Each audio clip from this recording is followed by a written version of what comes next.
क्या एक क्षण के भ्रम की सजा हजारों साल का पत्थर बन जाना हो सकती है? यह कहानी है सृष्टि की सबसे सुंदर स्त्री की, जिसे एक श्राप ने दुनिया की नजरों से ओझल कर दिया। पर वो पत्थर बनकर भी जीवित थी, क्योंकि उसे प्रतीक्षा थी उन दिव्य चरणों की जो उसे मुक्ति दिलाने वाले थे।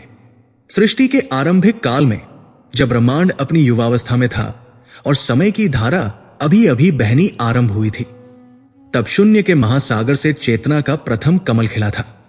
उसी कमल पर आसीन 4 मुखों वाले सृष्टिकर्ता ब्रह्मा ने अपनी योग निद्रा से नेत्र खोले। उनके समक्ष अनंत संभावनाएं थी, एक ऐसा कैनवास जिस पर उन्हें अस्तित्व का चित्र उकेरना था। उन्होंने सप्तर्षियों की रचना की, ज्ञान और तप के ध्रुव तारे।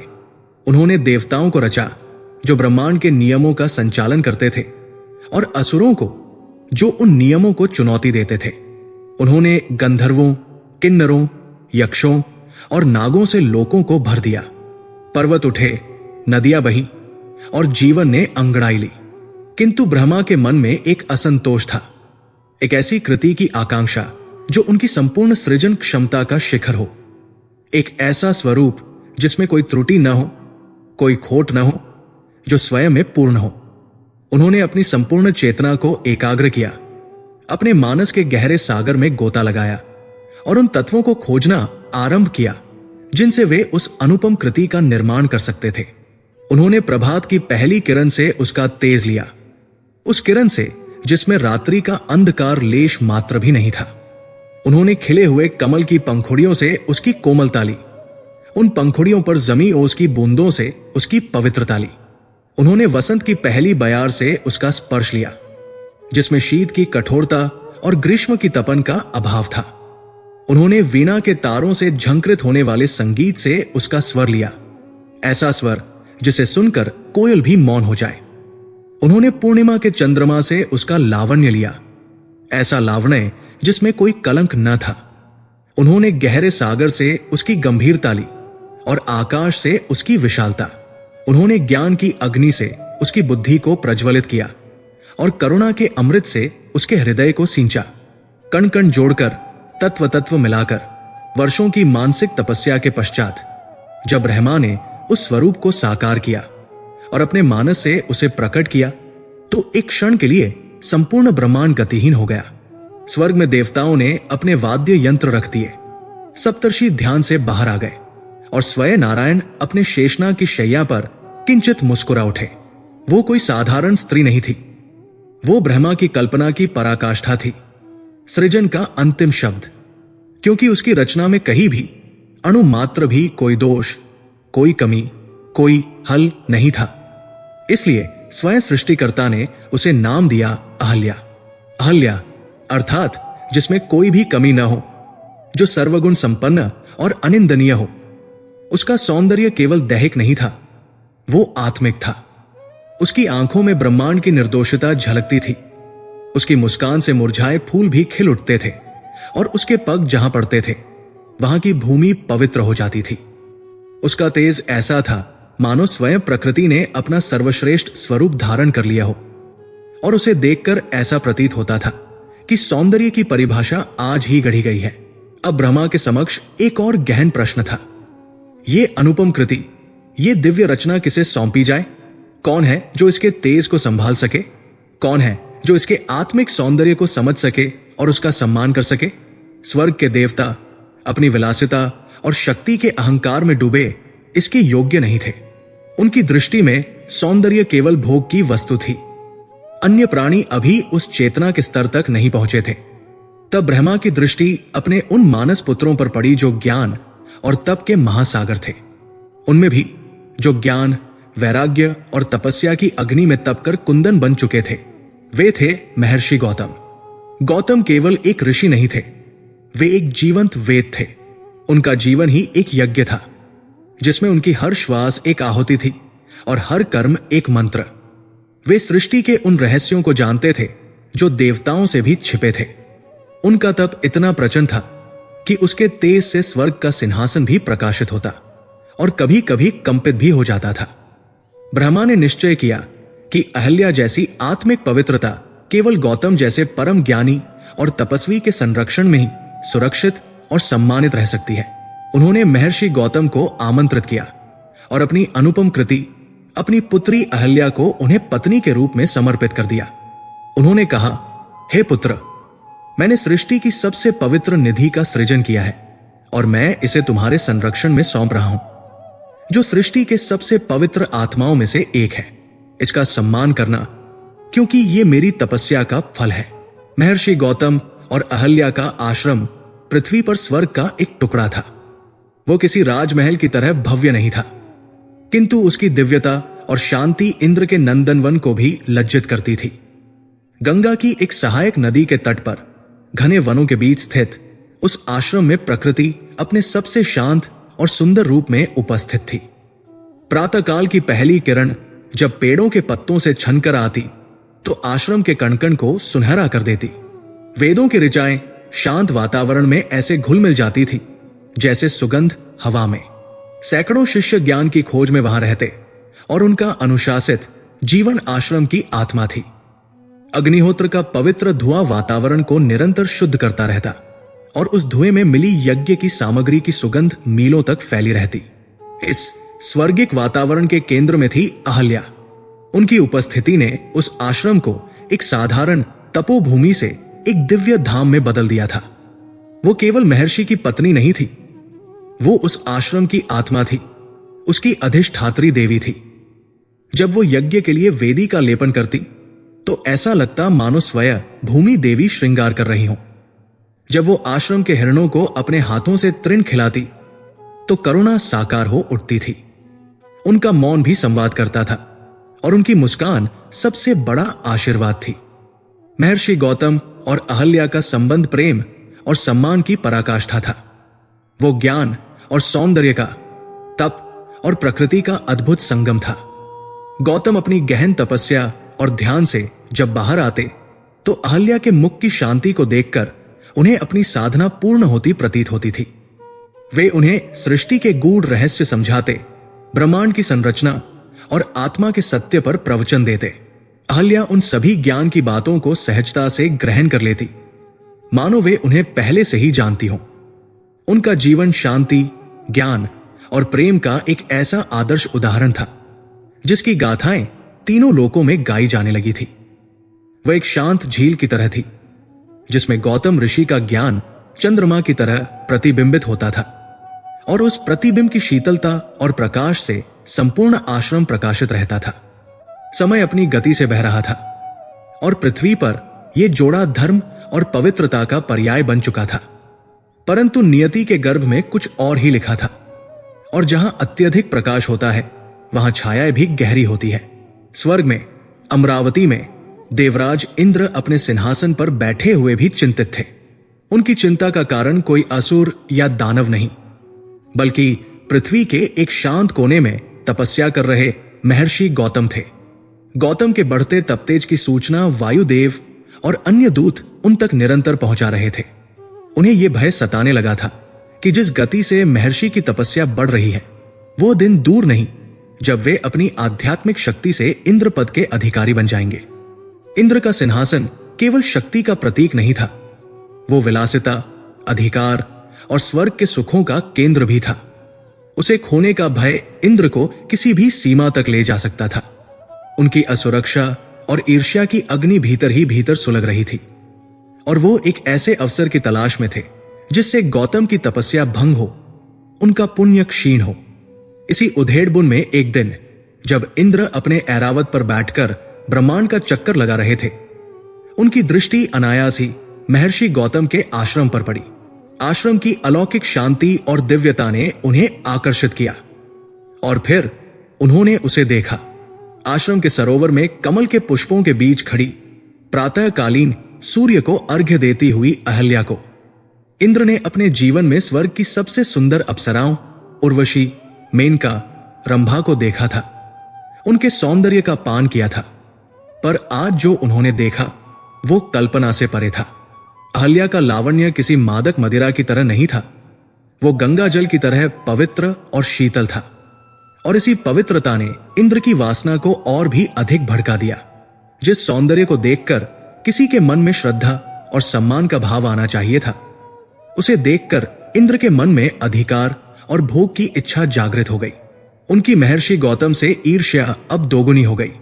पहले ये केवल सिंहासन के लिए थी, अब ये उस अनुपम सौंदर्य को पाने के लिए भी थी जिसके स्वामी गौतम थे। उनकी ईर्ष्या धीरे धीरे एक विकृत वासना में बदल गई। वो अहल्या के अलौकिक सौंदर्य से इस कदर मोहित हो गए कि उनका विवेक नष्ट हो गया। दिन रात उनके मन में बस एक ही विचार कौंधता, अहल्या को कैसे प्राप्त किया जाए। वो जानते थे कि महर्षि गौतम के रहते अपनी शक्ति के बल पर वो ऐसा कदापि नहीं कर सकते थे।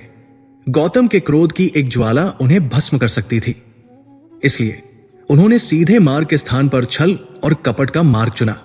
उन्होंने एक ऐसा षड्यंत्र रचा, एक ऐसा अदृश्य जाल बुनना शुरू किया जो न केवल एक महान ऋषि के दशकों के तप को भंग करने वाला था, बल्कि सृष्टि के इतिहास पर, स्त्री की पवित्रता की अवधारणा पर और विश्वास के धागों पर एक अमिट काला निशान छोड़ने वाला था।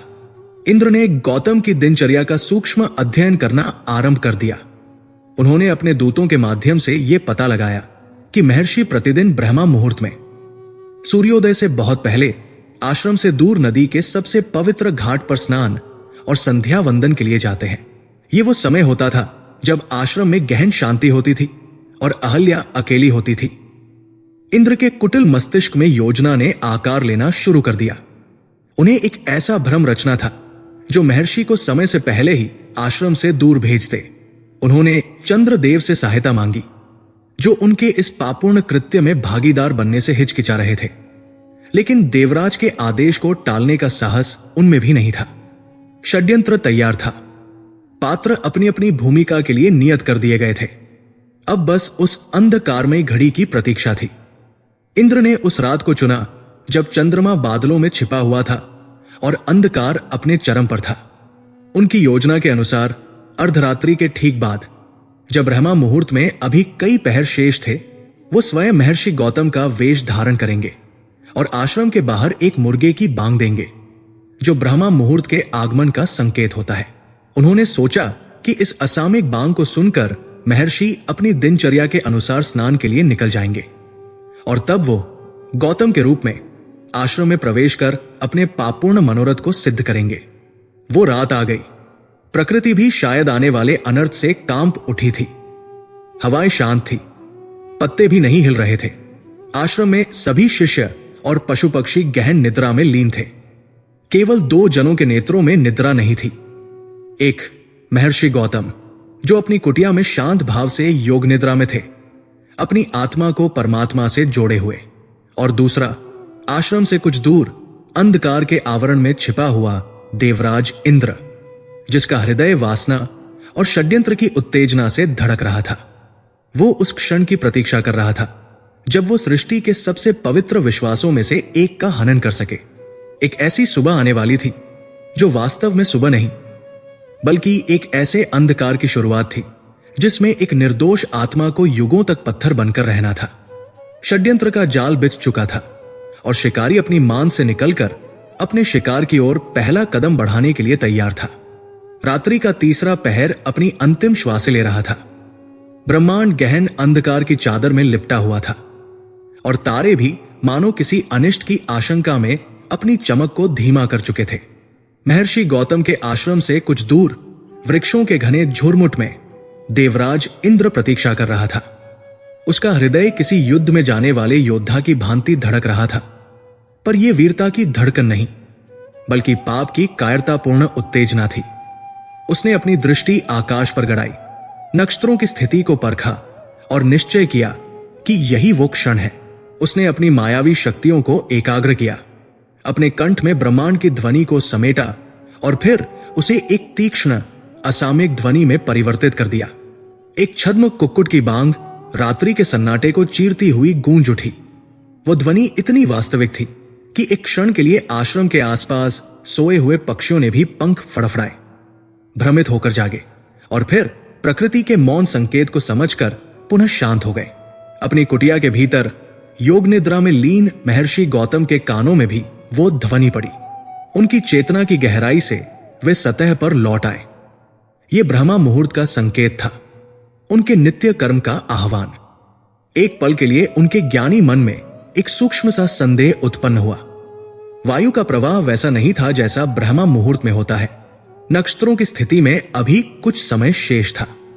ये एक ऋषि का अंतर्ज्ञान था, प्रकृति के साथ उनके गहरे संबंध का परिणाम था। किंतु अनुशासन और नियम उनके जीवन का आधार थे। वर्षों से, दशकों से, शताब्दियों से उनकी यही दिनचर्या थी।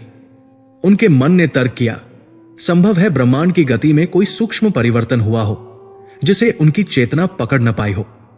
अपने अंतर्ज्ञान पर अपने अनुशासन को वरीयता देते हुए वे उठ खड़े हुए। उन्होंने अपना वल्कल वस्त्र धारण किया, कमंडल उठाया और अपनी कुटिया के द्वार को धीरे से खोला, इस बात का ध्यान रखते हुए कि अहल्या की निद्रा में कोई विघ्न न पड़े। उनके शांत और सधे हुए कदम जब आश्रम की भूमि पर पड़े तो रात्रि की ओस से भीगी घास ने भी कोई ध्वनि नहीं की। वे एक मौन छाया की भांति अपने आश्रम से निकलकर नदी तट की ओर बढ़ गए। इस बात से पूर्णतः अनभिज्ञ कि उनके पीछे, उनके ही आश्रम के द्वार पर एक शिकारी उनकी सबसे पवित्र निधि पर अपनी कुटिल दृष्टि गड़ाए बैठा है। जैसे ही महर्षि गौतम की आकृति अंधकार में विलीन हुई, इंद्र अपनी शरण से बाहर निकला। उसके चेहरे पर एक विजय की क्रूर मुस्कान थी। उसने अपनी माया का स्मरण किया और एक क्षण में ही उसका स्वरूप परिवर्तित होने लगा। उसका राजसी मुकुट जटाजूट में बदल गया, उसके स्वर्गीय आभूषण रुद्राक्ष की मालाओं में परिवर्तित हो गए और उसका विलासी शरीर तपस्या से तपे हुए महर्षि गौतम के कृश किंतु तेजस्वी शरीर में ढल गया। उसने केवल बाहरी रूप ही नहीं बल्कि महर्षि की चाल, उनकी दृष्टि की गंभीरता और उनके चेहरे के शांत भाव को भी धारण कर लिया। जब वो पूर्ण रूप से गौतम बन गया तो उसने आश्रम की ओर कदम बढ़ाए, किंतु प्रकृति के कणकण को इस छल का आभास हो गया था। जब उसके चरण आश्रम की भूमि पर पड़े तो घास मुरझा गई। जिन हिरणों के बच्चे गौतम को देखकर निर्भयता से उनके पास आ जाते थे, वे आज अपने ही स्वामी का रूप देखकर भयभीत होकर झाड़ियों में छिप गए। यज्ञशाला की पवित्र अग्नि जो 24 घंटे प्रज्वलित रहती थी, एक क्षण के लिए मंद पड़ गई, मानो किसी अपवित्र उपस्थिति ने उसके तेज को धूमिल कर दिया हो। पर इंद्र अपनी वासना में इतना अंधा था कि उसे ये दिव्य संकेत दिखाई नहीं दिए। वो सीधे उस कुटिया की ओर बढ़ा जो केवल एक आवास नहीं बल्कि एक मंदिर थी, एक ऐसा मंदिर जिसकी देवी अहल्या थी। कुटिया के भीतर अहल्या गहरी निद्रा में थी। उनके मुख पर एक अलौकिक शांति और निर्दोषता थी। बाहर से आती कदमों की परिचित आहट ने उनकी निद्रा को तोड़ा। वे चौंक कर उठ बैठीं।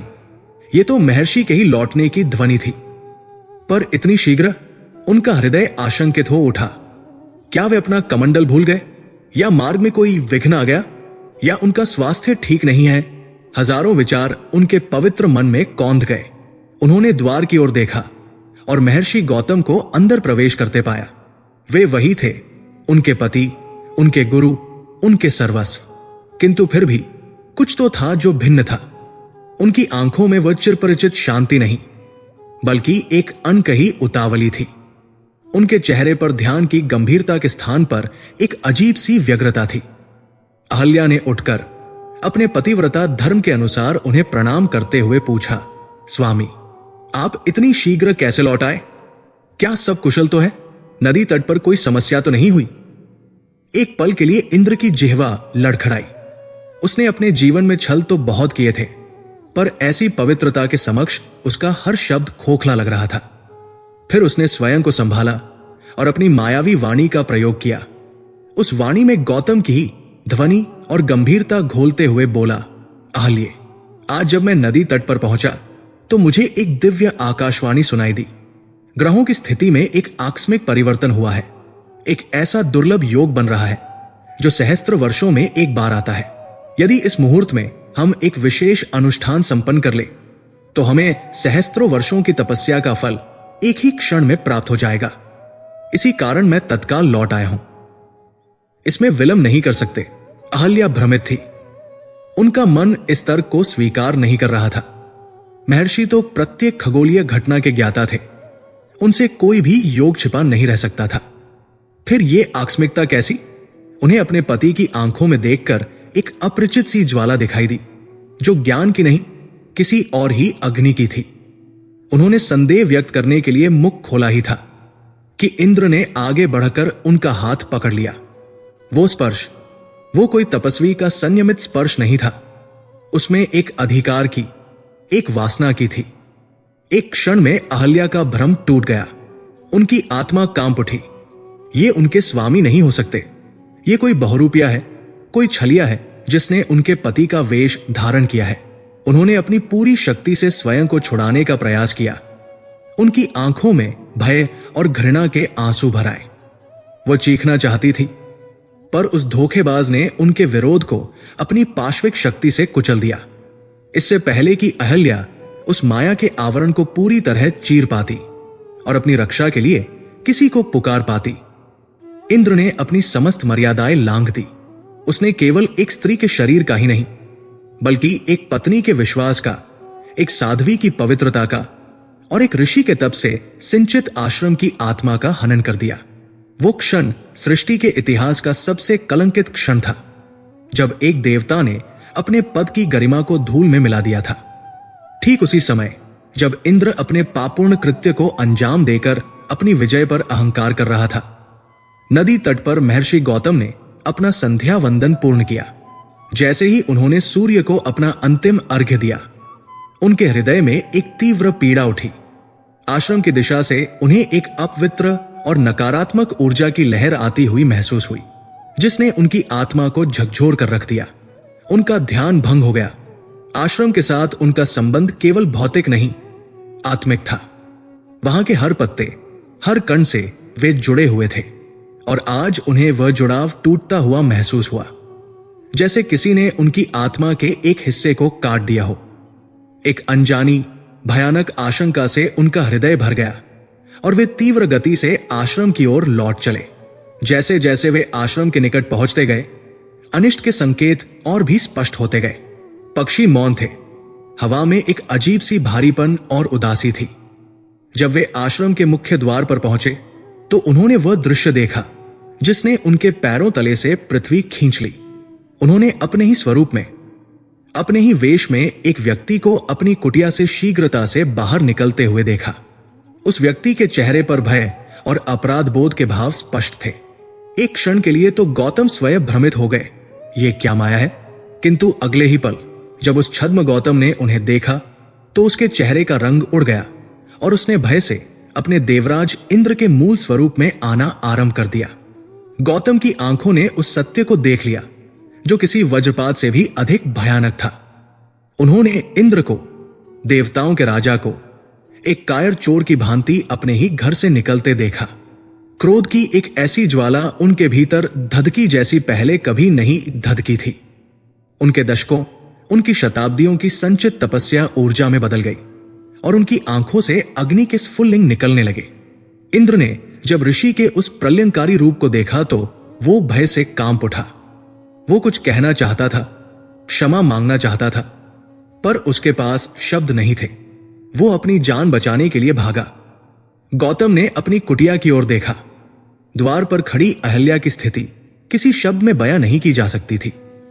उसके वस्त्र अस्त व्यस्त थे, उसकी आंखें भय और पीड़ा से पथरा गई थी और उसका पूरा शरीर एक पत्ते की तरह कांप रहा था। वो अपने स्वामी को देखकर कुछ कहना चाहती थी, अपनी निर्दोषता की दुहाई देना चाहती थी, पर उसके कंठ से शब्द नहीं निकल रहे थे। वो उस आघात से जड़ हो चुकी थी। महर्षि गौतम अपनी योग दृष्टि से घटित हुई घटना को देख सकते थे। वे सत्य और भ्रम के अंतर को समझ सकते थे, पर उस क्षण में उनके विवेक पर उनके क्रोध और उनके आहत अहंकार ने पर्दा डाल दिया था। उन्हें केवल अपना अपमान और खंडित हुआ विश्वास दिखाई दिया। उन्हें यह नहीं दिखा कि अहल्या एक पीड़िता थी, एक शिकार थी। उन्हें केवल यह दिखा कि उनके आश्रम की पवित्रता भंग हुई है और उनकी पत्नी उस अपवित्रता की साक्षी है, और उनके क्रोधित मन ने इसी को उसका अपराध मान लिया। उन्हें लगा कि अहल्या इंद्र के छल को पहचानने में असफल रही और यही उनकी सबसे बड़ी चूक थी। उनका हृदय प्रेम और करुणा के स्थान पर प्रतिशोध की अग्नि से जल रहा था। उनके तप की अग्नि ज्वाला में बदल गई और उनके मुख से शब्द नहीं बल्कि श्राप के अंगारे निकलने लगे। वे गरजे, अहल्या, तुमने अपने पति और एक छलिए में भेद करने के लिए अपनी दृष्टि का प्रयोग नहीं किया। तुमने अपने पातिव्रत्य की मर्यादा को एक भ्रम के लिए दांव पर लगा दिया। तुमने मेरे विश्वास को तोड़ा है। तुमने इस पवित्र आश्रम को कलंकित किया है। मैं तुम्हें कभी क्षमा नहीं करूंगा। अहल्या की पथराई आंखों से आंसुओं की धारा बह निकली। वो अपनी बेगुनाही की गुहार लगाना चाहती थी, पर ऋषि का क्रोध प्रलयंकारी रूप ले चुका था। उन्होंने अपना कमंडल उठाया, उसमें से जल लिया और उसे अहल्या की ओर फेंकते हुए अपना अंतिम सबसे भयानक निर्णय सुनाया। तुमने अपनी दृष्टि का अनादर किया है, इसलिए तुम संसार के लिए अदृश्य हो जाओगी। तुम इस आश्रम में हजारों वर्षों तक एक पत्थर की शिला के रूप में बिना भोजन जल के केवल हवा पीकर घोर तपस्या करोगी। तुम्हारी उपस्थिति होगी, पर कोई तुम्हें देख नहीं पाएगा। तुम संसार के लिए मृत हो जाओगी। जब त्रेतायुग में स्वयं नारायण राम के रूप में अवतार लेंगे और उनके चरण इस शिला का स्पर्श करेंगे, तभी तुम्हारा उद्धार होगा। तब तक तुम अपने इस अपराध का प्रायश्चित करो। श्राप के शब्द जैसे ही महर्षि के मुख से निकले, वे ब्रह्मांड के नियम बन गए। अहल्या के कुछ कहने या समझने से पहले ही एक अलौकिक प्रक्रिया ने उनके शरीर को अपनी पकड़ में लेना शुरू कर दिया। उनका वह सौंदर्य जिसे स्वयं ब्रह्मा ने रचा था, धीरे धीरे कठोर होने लगा। उनकी कोमल त्वचा खुरदुरे पत्थर में बदलने लगी। उनके रेशमी केश पाषाण की परतों में विलीन हो गए। उनकी आंखों की तरल चमक एक ठोस निर्जीव पत्थर की कठोरता में जम गई। उनका सुंदर जीवंत शरीर एक आकारहीन, प्राणहीन जड़ पत्थर की शिला में बदल गया। वो चीख भी न सकी, अपनी अंतिम व्यथा भी व्यक्त न कर सकी। आश्रम की आत्मा, उसकी सुंदरता, उसकी करुणा उसी क्षण मर गई।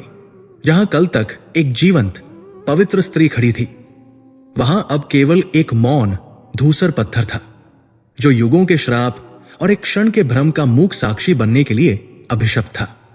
आश्रम का कणकण रो उठा, पर क्रोध में अंधे हो चुके महर्षि को कुछ भी सुनाई नहीं दिया। वे उस पत्थर की शिला को देखकर, जिसमें कभी उनकी पत्नी की आत्मा बसती थी, मुंह फेरकर हमेशा के लिए उस आश्रम को त्याग कर हिमालय की ओर चले गए। समय का पहिया घूमता रहा। महर्षि गौतम के जाने के बाद उस आश्रम पर एक महामौन ने अधिकार कर लिया। यह किसी साधारण स्थान का मौन नहीं था। यह एक आत्मा के मर जाने का, एक जीवंत स्पंदन के जड़ हो जाने का मौन था। जिन वृक्षों के नीचे वेद की ऋचाएं गूंजती थी, अब वहां केवल हवा की उदास सरसराहट थी। जिस यज्ञशाला से उठता पवित्र धुआं आकाश को शुद्ध करता था, उसकी अग्नि अब ठंडी पड़ चुकी थी और राख के ढेर पर जंगली घास उगने लगी थी। वे हिरण जो अहल्या के हाथों से कुशा खाते थे, कुछ दिन तक उस पाषाण शिला के आसपास भटकते रहे, अपनी नम आंखों से उसे देखते रहे, मानो पूछ रहे हो कि उनकी करुणामयी स्वामिनी कहां चली गई। और फिर एक दिन वे भी उस स्थान को हमेशा के लिए छोड़कर चले गए। बचे खुचे शिष्य जो ऋषि के क्रोध के भय से छिप गए थे, जब बाहर निकले और उस पत्थर की शिला को देखा, तो वे उस श्राप की भयावता को देखकर कांप उठे। उन्होंने उस स्थान को एक अपवित्र और शापित भूमि मानकर तत्काल त्याग दिया। वे अपने साथ उस आश्रम की कहानियों को ले गए, जो समय के साथ विकृत होती गईं, और आने वाली पीढ़ियों के लिए वो स्थान एक भूतहा वीरान खंडहर के रूप में जाना जाने लगा। एक ऐसा स्थान जहां जाने का कोई साहस नहीं करता था। ऋतुएं आई और गई। ग्रीष्म का सूर्य उस पत्थर को तपाता, जैसे किसी कुम्हार की भट्टी में कच्चा घड़ा तपता है। वर्षा की बूंदें उस पर पड़ती, मानो प्रकृति के आंसू हों जो उस मौन पीड़ा पर बरस रहे हों। शरद की शीतल चांदनी उस पर पड़ती, पर उसके पाषाण हृदय में कोई शीतलता नहीं घोल पाती। हेमंत की ओस उसे भिगोती और शिशिर की बर्फीली हवाएं उसके कठोर आवरण से टकराकर लौट जाती। वसंत आता, आसपास के जंगल में पलाश के फूल खिलते, आम के पेड़ों पर बौर आ जाता, कोयल कूकती, पर उस आश्रम के भीतर एक भी पत्ता हरा नहीं होता, एक भी कली नहीं खिलती। ऐसा लगता था मानो प्रकृति ने भी उस शापित भूमि से अपना श्रृंगार छीन लिया हो। सदियां बीत गई, एक पूरा युग समाप्त होने को आया। सत्ययुग की पवित्रता धीरे धीरे क्षीण होने लगी और त्रेतायुग की रजोगुणी प्रवृत्तियां संसार पर छाने लगी। वो जीवंत आश्रम अब पूरी तरह से एक वीरान भूतहा स्थान बन चुका था। कुटियों की छतें गलकर गिर चुकी थी। दीवारों पर जंगली लताएं ऐसे चढ़ गई थी जैसे किसी कंकाल को ढक रही हो। जिन मार्गों पर कभी ऋषियों के चरण पड़ते थे वे अब कंटीली झाड़ियों और घनी घास के नीचे विलुप्त हो चुके थे। हिंसक पशु रात में वहां शरण लेते, उस शिला के पास से गुजरते, पर कोई भी उस पत्थर के रहस्य को, उसके भीतर धड़कती हुई चेतना को नहीं जानता था। अहल्या पत्थर थी, पर उनकी चेतना जीवित थी। श्राप की अग्नि में और भी अधिक प्रखर होकर जल रही थी। महर्षि गौतम ने क्रोध में इसे श्राप कहा था, पर नियति के विधान में यह एक कठोर तपस्या थी। शायद सृष्टि की सबसे अनूठी और सबसे कठिन तपस्या। प्रारंभ के कुछ वर्ष, शायद कुछ शताब्दियां, उनके लिए असहनीय पीड़ा के थे। उनकी चेतना उस पाषाण की कैद में फड़फड़ाती रहती। उनकी आंखों के सामने बार बार वही दृश्य घूमता, इंद्र का छलपूर्ण चेहरा, महर्षि का क्रोध से तमतमाया मुख, और उनके मुख से निकले वे अग्नि के शब्द। क्रोध, ग्लानि, अपमान और दुख की लहरें उनके चेतन मन पर बार बार प्रहार करती। वे चीखना चाहती थी, अपनी निर्दोषता की दुहाई देना चाहती थी, पर उनके पास स्वर नहीं थे। वे भाग जाना चाहती थी, पर उनके पास गति नहीं थी। ये एक ऐसी कैद थी जिसमें शरीर तो जड़ था, पर मन अपने पूरे वेग से दौड़ रहा था। और यही सबसे बड़ी यातना थी। पर समय सबसे बड़ा मरहम भी है और सबसे बड़ा गुरु भी। जैसे जैसे दशक सदियों में बदलते गए, उनकी चेतना ने उस पाषाण देह के साथ सामंजस्य बिठाना सीख लिया। अब वे बाहरी संसार से जुड़ने लगी, पर एक नए ढंग से। उनके पास आंखें नहीं थी, पर वे हर सूर्योदय के आगमन को महसूस करती थी। जब पहली किरणें उनके पाषाण शरीर को स्पर्श करती और उसमें हल्की सी ऊष्मा का संचार करती, वे हर सूर्यास्त की साक्षी थी। जब दिन भर की तपन के बाद रात्रि की शीतलता उन्हें अपने आगोश में ले लेती थी। उनके पास कान नहीं थे, पर वे हवा के हर झोंके की भाषा समझती थी। वे जानती थी कि कौन सी हवा पूरब से आ रही है और अपने साथ वर्षा के बादलों का संदेश ला रही है, और कौन सी हवा पश्चिम से आकर पतझड़ की सूचना दे रही है। वे बारिश की हर बूंद के स्पर्श को पहचानती थी, रिमझिम फुहारों की कोमलता और मूसलाधार वर्षा के तीव्र प्रहार को। वे अपने ऊपर उगती काई की धीमी अथक प्रगति को महसूस करती थी। वे उन चींटियों की कतार को महसूस करती थी जो उनके शरीर पर चढ़कर अपने गंतव्य की ओर जाती थी। वे उस खरगोश के भय को महसूस करती थी जो किसी शिकारी से बचने के लिए उनकी ओट में छिप जाता था। धीरे धीरे उन्होंने बोलना और हिलना बंद कर दिया, पर महसूस करना और सुनना सीख लिया था। और ये एक गहरी आध्यात्मिक अनुभूति थी। उनका मौन एक अंतहीन प्रतीक्षा थी। ये उनके उस एक भ्रम के क्षण का प्रायश्चित था जब वे एक मायावी आवरण को भेद नहीं पाई थी। अब उनकी दृष्टि बाहरी नहीं, आंतरिक हो चुकी थी। उन्होंने अपनी चेतना को बाहर की दुनिया से समेटकर भीतर की ओर मोड़ लिया। अब न इंद्र के प्रति क्रोध था, न महर्षि गौतम के प्रति कोई शिकायत। वे समझ चुकी थी कि यह सब नियति के एक विशाल विधान का हिस्सा था। उनके भीतर अब केवल एक ही ध्वनि गूंजती थी, एक ही नाम का जाप चलता रहता था, नारायण। ये नाम ही अब उनका भोजन था, उनका जल था, उनकी श्वास थी। महर्षि गौतम ने श्राप के अंत में जो आशा की एक किरण छोड़ी थी, वही अब उनके जीवन का एकमात्र आधार थी। जब त्रेता युग में भगवान विष्णु राजा दशरथ के पुत्र राम के रूप में इस वन में पधारेंगे, तब उनके चरणों की धूल से ही तुम्हारा उद्धार होगा। यह वाक्य उनके पाषाण हृदय में एक ध्रुव तारे की तरह चमक रहा था। पर प्रतीक्षा की यह अग्नि सरल नहीं थी। हजारों वर्ष, एक सहस्राब्दी बीत गई, फिर दूसरी, फिर तीसरी। मनुष्य की कितनी पीढ़ियां जन्मी और मर गई, कितने साम्राज्य बने और मिट गए। धरती ने अपने अक्ष पर कितनी बार घूमकर अपनी यात्रा पूरी की, पर अहल्या उसी स्थान पर, उसी रूप में स्थिर रही। कभी कभी उनके मन में निराशा के बादल घिर आते। क्या वो दिन कभी आएगा? क्या महर्षि के शब्द सत्य होंगे? क्या नारायण सच में इस अधम पाषाण देह का उद्धार करने के लिए इस वीरान वन में आएंगे? ये एक ऐसा प्रश्न था जिसका उत्तर केवल समय के पास था, और समय मौन था। इन निराशा के क्षणों में नारायण का नाम ही उन्हें संभालता था। वे अपनी पूरी चेतना को उस नाम में विलीन कर देती और एक गहरी समाधि में उतर जाती। उनकी ये तपस्या अब किसी फल की आकांक्षा के लिए नहीं थी, ये स्वयं में एक साधना बन चुकी थी। उन्होंने स्वयं को पूरी तरह से नियति के हाथों में सौंप दिया था। फिर एक दिन हजारों वर्षों के बाद उन्होंने एक परिवर्तन महसूस किया। यह परिवर्तन बाहर की दुनिया में नहीं, बल्कि सृष्टि के स्पंदन में था। हवा में एक नई पवित्रता घुल गई थी। आकाश का रंग अधिक नीला लगने लगा था। दूर कहीं किसी अनजान दिशा से धर्म की एक लहर आती हुई महसूस हुई, जो अधर्म के अंधकार को चीर रही थी। यह त्रेतायुग का आरंभ था। उनकी प्रतीक्षा अब और भी तीव्र हो गई। उनकी चेतना की सारी शक्तियां अब एक ही बिंदु पर केंद्रित हो गई, उस पश्चाप को सुनने के लिए जो उनके उद्धार का संदेश लेकर आने वाली थी।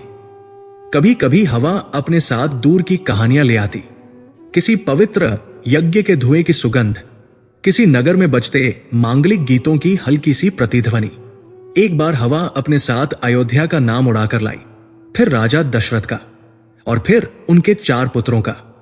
हर सूचना, हर संकेत उनके लिए अमृत की बूंद की तरह था। फिर उन्होंने राम का नाम सुना। यह नाम सुनते ही उनके पाषाण शरीर के भीतर चेतना का सागर लहरा उठा। यही वो नाम था, यही वो मंत्र था जिसका वे सहस्राब्दियों से जाप कर रही थी।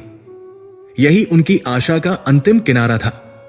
अब उनकी प्रतीक्षा में एक नई तीव्रता, एक नई व्यग्रता आ गई थी। हर खड़कते पत्ते पर उन्हें लगता कि वे आ गए।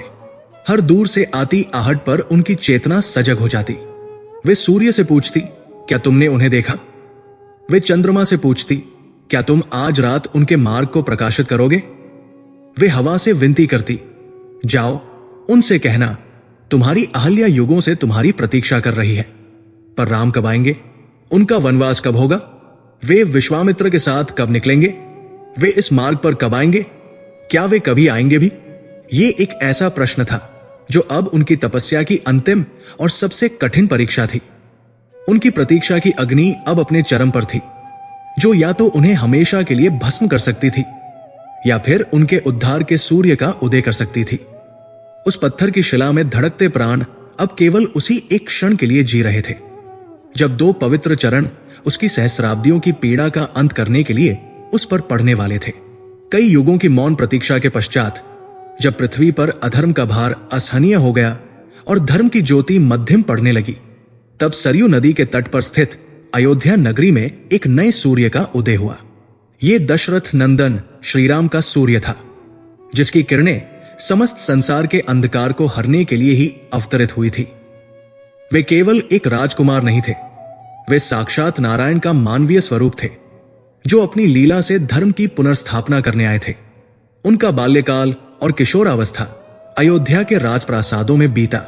गुरु वशिष्ठ के ज्ञान से सिंचित होकर वे समस्त विद्याओं में पारंगत हुए, किंतु उनका वास्तविक प्रशिक्षण तब आरंभ हुआ जब ब्रह्मर्षि विश्वामित्र अपने सिद्ध आश्रम में चल रहे यज्ञ की रक्षा हेतु उन्हें और उनके अनुज लक्ष्मण को अपने साथ ले जाने के लिए अयोध्या पधारे।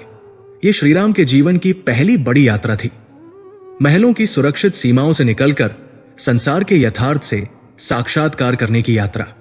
इस यात्रा में उन्होंने गुरु विश्वामित्र के मार्गदर्शन में न केवल शस्त्रों का अपितु शास्त्रों के गूढ़ रहस्यों का भी ज्ञान प्राप्त किया।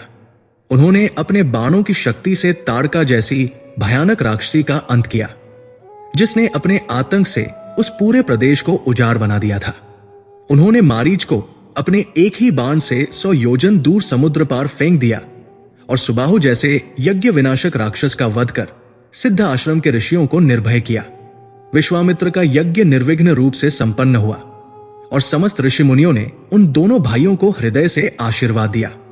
यह उनकी नियति की पहली बड़ी विजय थी, जिसने यह सिद्ध कर दिया कि वे दोनों राजकुमार केवल अयोध्या के उत्तराधिकारी नहीं, अपितु इस युग के रक्षक हैं।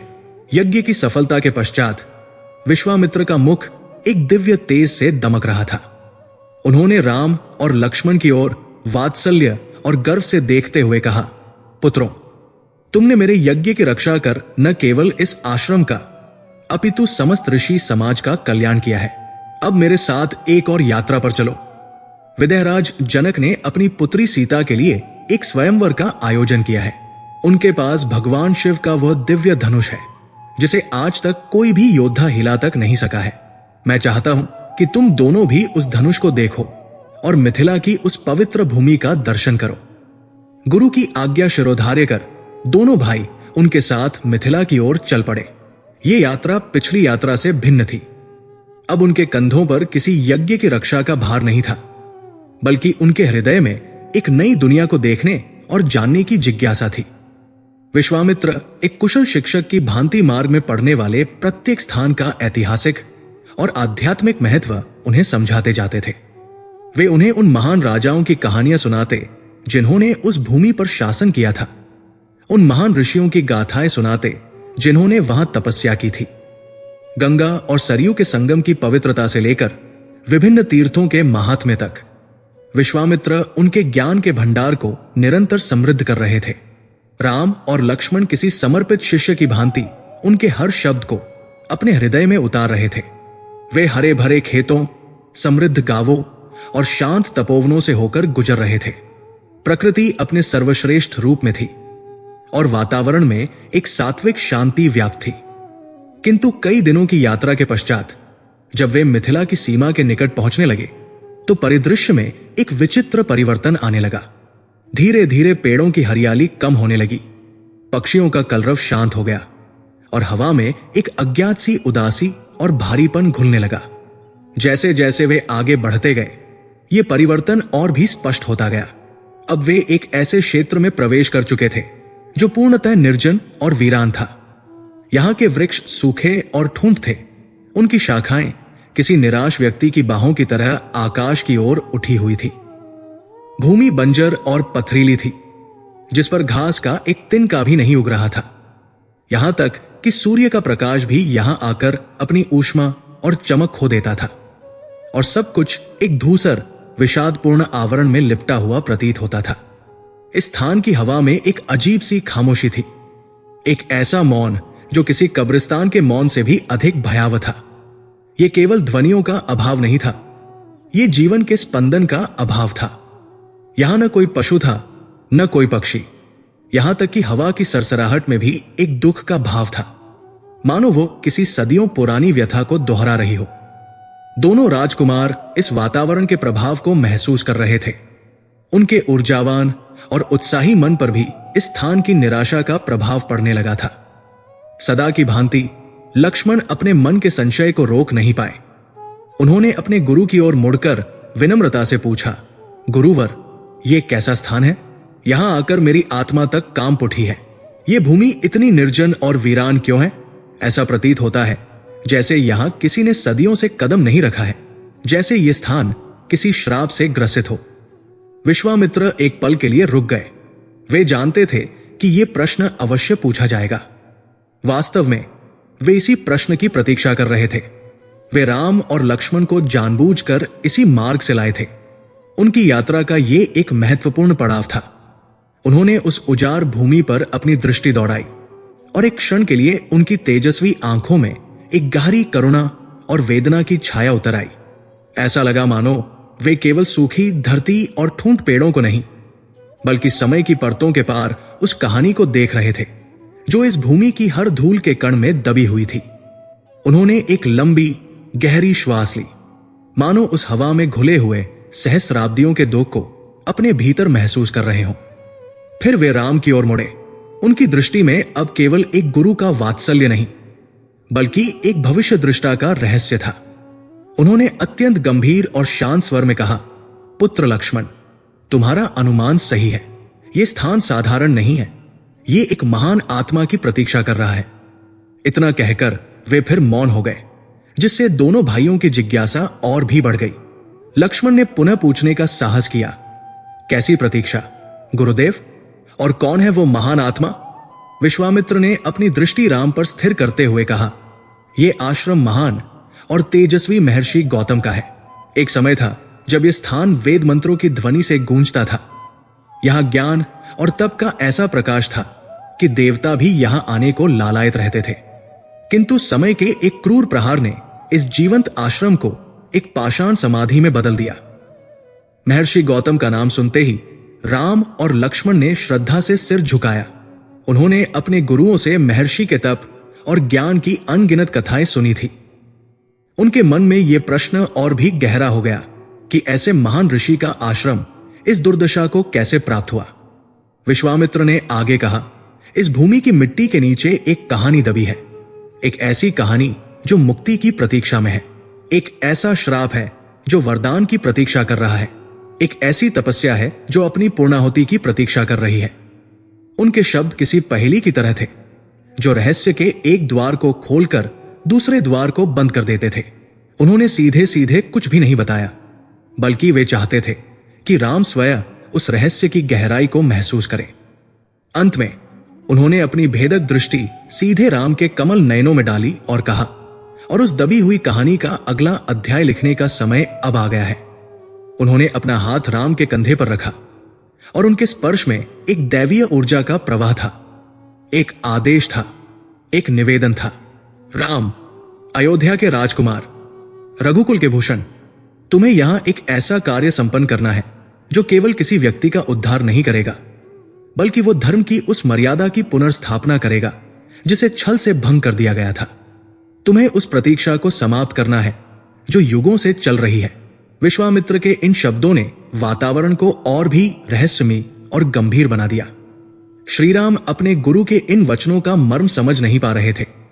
वे चारों ओर उस वीरान भूमि को देख रहे थे। यहां न कोई शत्रु था, न कोई यज्ञ था जिसकी रक्षा करनी थी, न कोई पीड़ित था जो सहायता के लिए पुकार रहा था। यहां तो केवल मौन था, पत्थर थे और एक अंतहीन उदासी थी।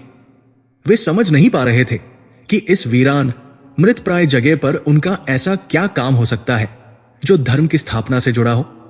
वे कौन है जिसकी प्रतीक्षा ये भूमि कर रही है, और वे एक 16 वर्षीय किशोर एक युगों पुराने रहस्य को कैसे सुलझा सकते हैं।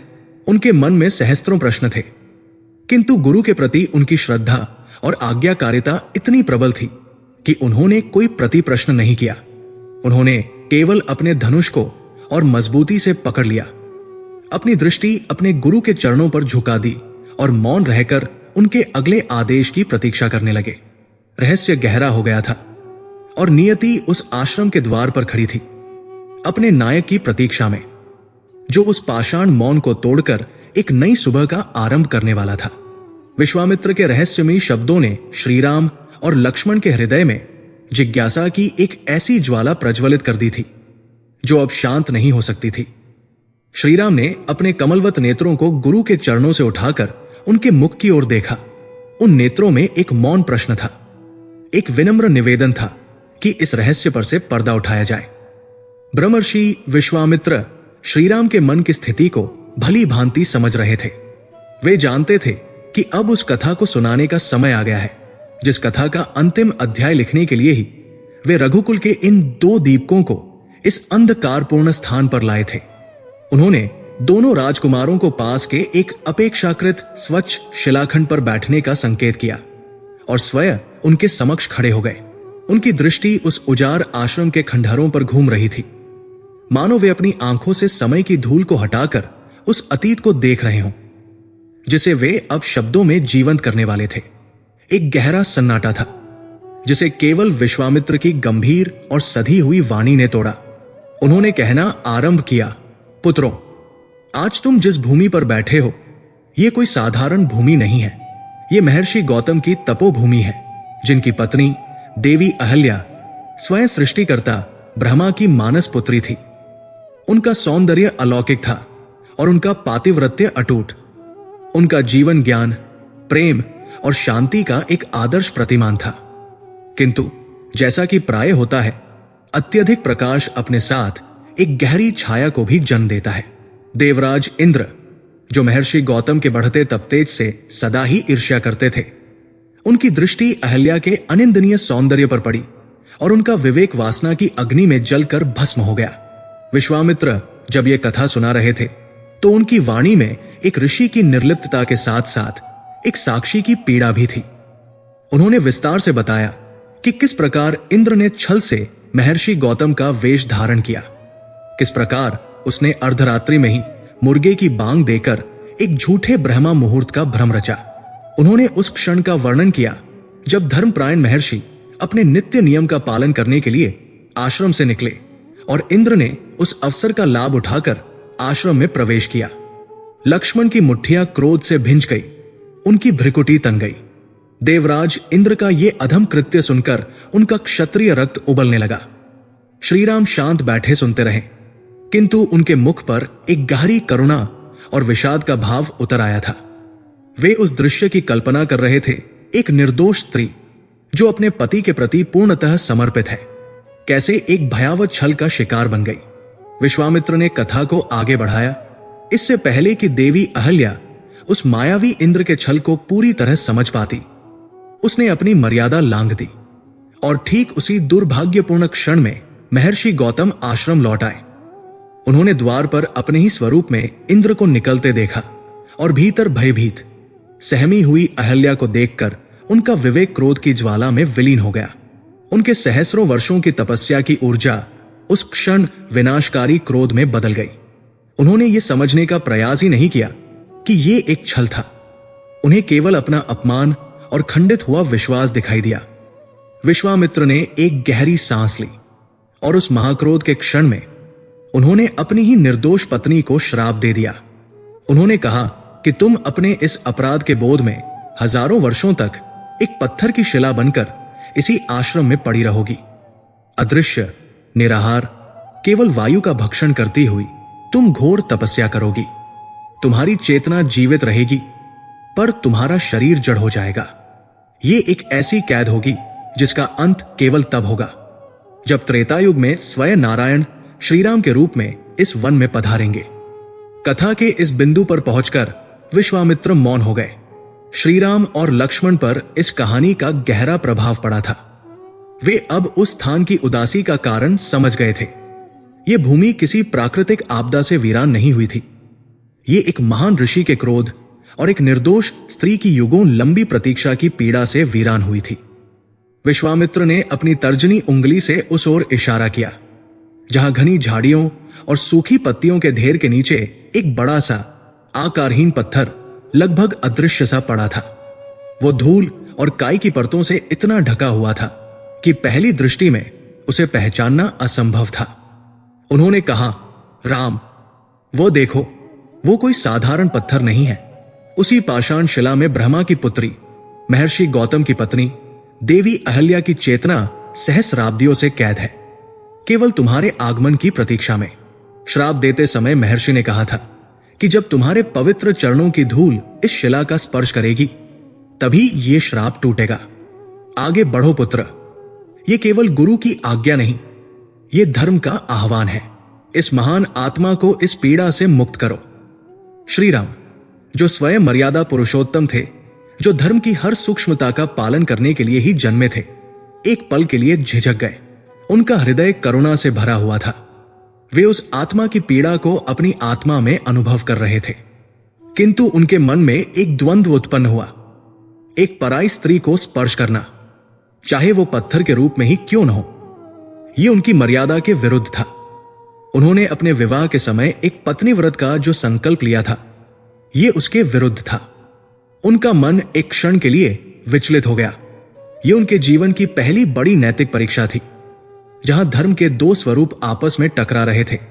एक ओर उनकी व्यक्तिगत मर्यादा थी और दूसरी ओर एक आत्मा के उद्धार का सार्वभौमिक धर्म था। उन्होंने सहायता के लिए अपने गुरु की ओर देखा। विश्वामित्र की आंखों में उन्हें उत्तर मिला। उन आंखों में कोई दबाव नहीं था, केवल विश्वास था। वे कह रही थी, राम, तुम साधारण मनुष्य नहीं हो। तुम्हारे कार्य साधारण मनुष्यों के नियमों से नहीं बंधे हैं। तुम्हारा जन्म ही धर्म की स्थापना के लिए हुआ है और कभी कभी धर्म की स्थापना के लिए उसकी संकीर्ण परिभाषाओं से ऊपर उठना पड़ता है। श्रीराम ने अपनी आंखें बंद कर ली। उन्होंने अपनी पत्नी सीता का स्मरण किया और उनके हृदय में यह भाव जागा कि यदि सीता यहां होती तो वे भी उन्हें यही करने को कहती। उन्होंने उस शिला की ओर देखा और अब उन्हें वो पत्थर नहीं, बल्कि उसके भीतर कैद एक स्त्री की हजारों वर्षों की तपस्या, उसकी प्रतीक्षा की अग्नि दिखाई दी। उनका द्वंद्व समाप्त हो गया। गुरु की आज्ञा सर्वोच्च थी और उससे भी ऊपर थी उनकी अंतरात्मा की करुणा। उन्होंने निश्चय किया। उन्होंने अपने हृदय में समस्त ब्रह्मांड की करुणा और धर्म के सार को धारण करते हुए उस शिला की ओर अपने कदम बढ़ाए।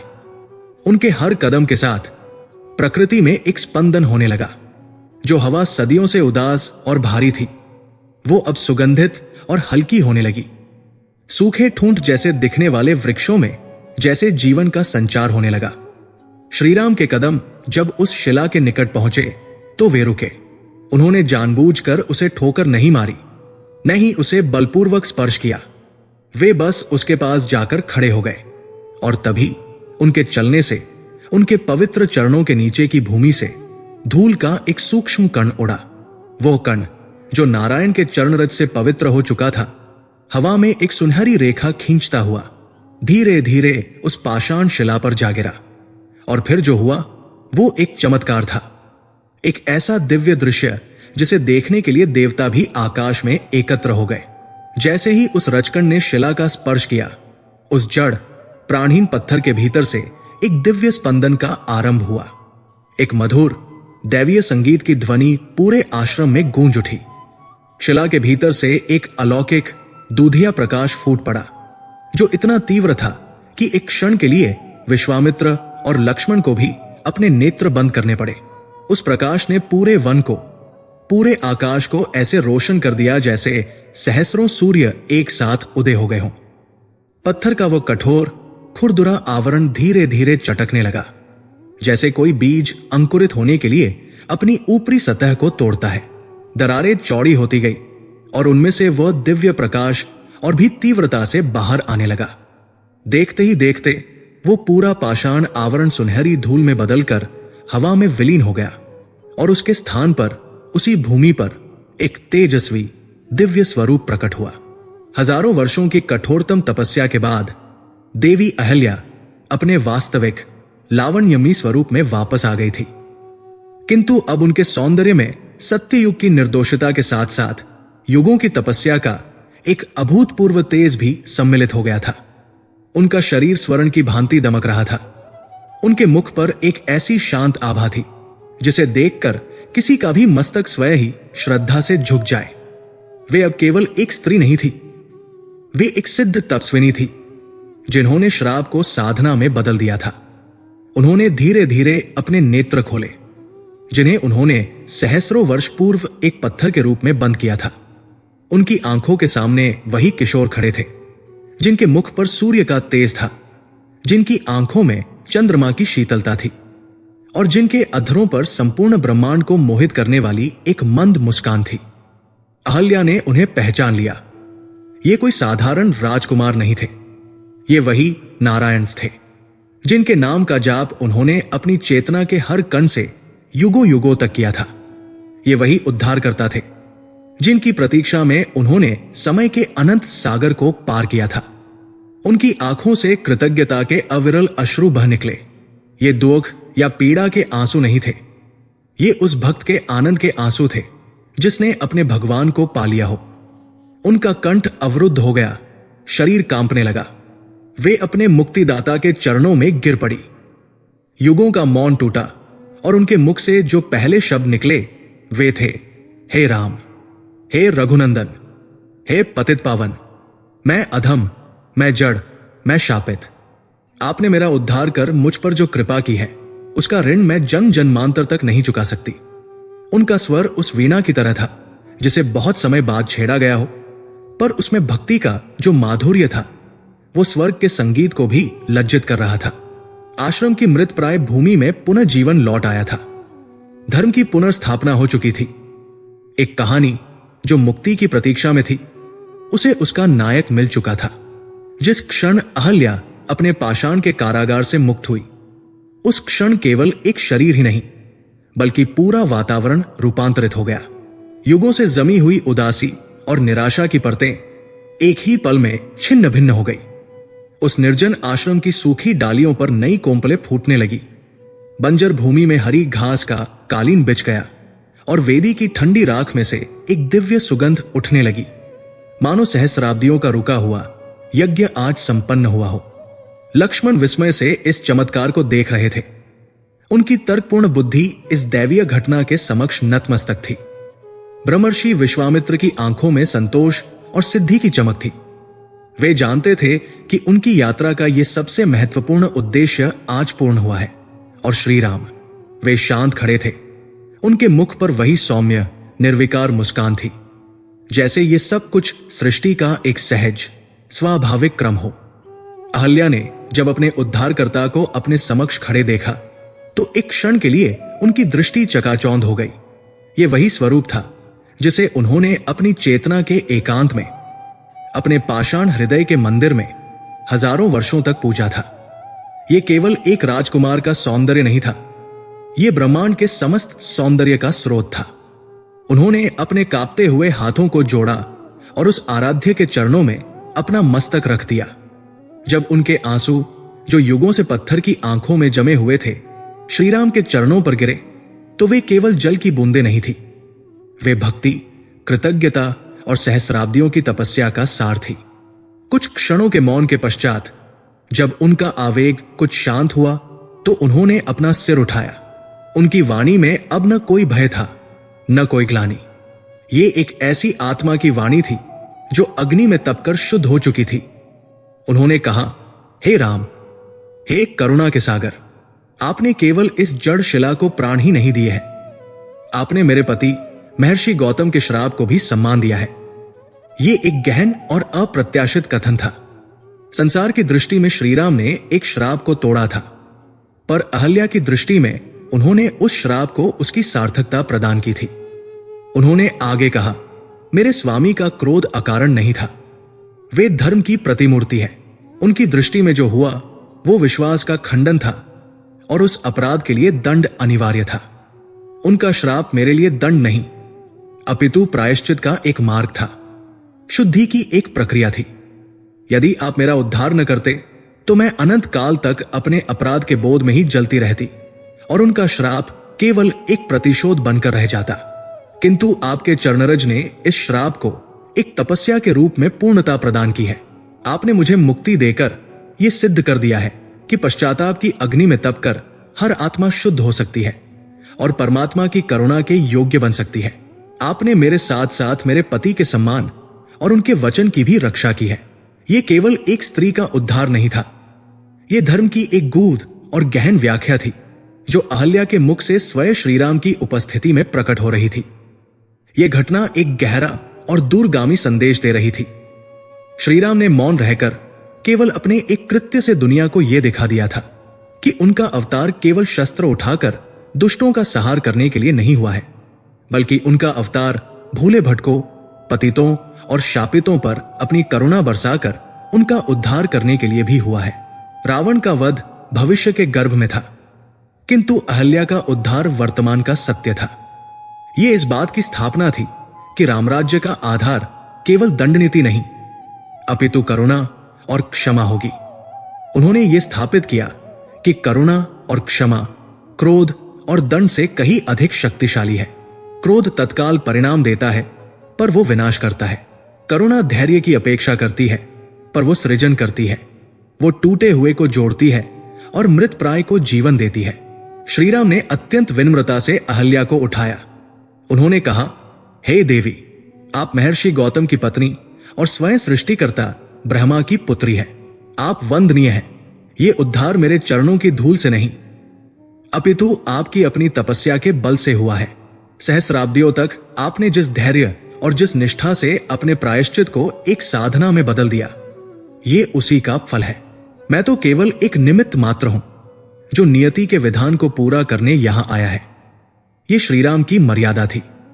वे चमत्कारों का श्रेय स्वयं नहीं लेते थे, बल्कि उसे भक्त की भक्ति और तपस्वी की तपस्या को लौटा देते थे। ठीक उसी दिव्य क्षण में जब धर्म की ये नई व्याख्या स्थापित हो रही थी, आश्रम के वातावरण में एक और तेजपुंज का प्राकट्य हुआ। जैसे सूर्य के उदय होने पर चंद्रमा भी उसके प्रकाश में उपस्थित हो जाता है, वैसे ही श्रीराम की उपस्थिति से आकर्षित होकर अपनी योग दृष्टि से इस अलौकिक घटना को देखकर स्वयं महर्षि गौतम वहां प्रकट हुए। उनके मुख पर अब सहस्राब्दियों पूर्व वाला क्रोध नहीं था। समय और एकांत की तपस्या ने उनके क्रोध की अग्नि को भी ज्ञान की शांति में बदल दिया था। उन्होंने अपनी पत्नी को देखा, वही अहल्या, किंतु अब और भी अधिक तेजस्वी और भी अधिक दिव्य।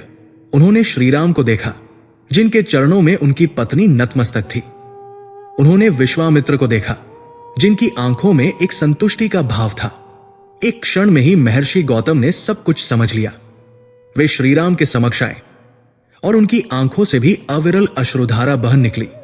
उन्होंने हाथ जोड़कर कहा, हे नारायण, हे श्रीराम, मैं अपने क्रोध में अंधा हो गया था। मैंने अपनी ही पत्नी के साथ अन्याय किया। मैं ये नहीं देख सका कि वो निर्दोष थी, वो छल का शिकार हुई थी। मैं अपने आहत अहंकार के बोझ तले इतना दब गया कि मैंने करुणा का त्याग कर दिया। आज आपने मेरी पत्नी को मुक्त कर वास्तव में मुझे मेरे अपराध बोध से मुक्त किया है। श्रीराम ने उन्हें प्रणाम करते हुए कहा, हे महर्षि, आप सप्तर्षियों में श्रेष्ठ हैं। आपका क्रोध भी धर्म की रक्षा के लिए ही था। आपने जो किया वो तत्कालीन परिस्थिति में धर्म सम्मत था, किंतु अब नियति ने उस अध्याय को पूर्ण कर दिया है। देवी अहल्या तपस्या की अग्नि में शुद्ध होकर और भी निर्मल हो चुकी है। अब आप इन्हें पुनः स्वीकार कर अपने जीवन को पूर्ण करें। महर्षि गौतम ने अपनी पत्नी अहल्या की ओर देखा। उनकी आंखों में अप्रेम, सम्मान और एक हल्का सा पश्चाताप का भाव था। उन्होंने अपना हाथ बढ़ाया और अहल्या ने अश्रुपूर्ण नेत्रों से उस हाथ को थाम लिया। यह केवल दो शरीरों का मिलन नहीं था, ये दो आत्माओं का पुनर्मिलन था, जो एक लंबी और कठिन यात्रा के बाद पुनः एक हुए थे। इस प्रकार श्रीराम ने मिथिला पहुंचकर शिव धनुष तोड़ने से पहले ही समाज और धर्म के सबसे जटिल बंधन को अपनी करुणा से जोड़ दिया था। उन्होंने अपने पहले महत्वपूर्ण कदम से ही धर्म स्थापना का वो कार्य आरंभ कर दिया था जिसके लिए उनका अवतार हुआ था। यह कहानी केवल एक श्राप और मुक्ति की कहानी नहीं है। ये इस बात का जीवंत प्रमाण है कि ईश्वर की कृपा जब होती है तो पत्थर भी प्राणवान हो जाते हैं और युगों का अंधकार एक क्षण में मिट जाता है। यह हमें सिखाती है कि कोई भी भूल, कोई भी अपराध इतना बड़ा नहीं होता कि सच्चे पश्चाताप से शुद्ध न हो सके। और सबसे बढ़कर यह श्रीराम के उस स्वरूप को स्थापित करती है जो दुष्टों के लिए काल है, पर भक्तों और पीड़ितों के लिए करुणा और मोक्ष के साक्षात सागर है।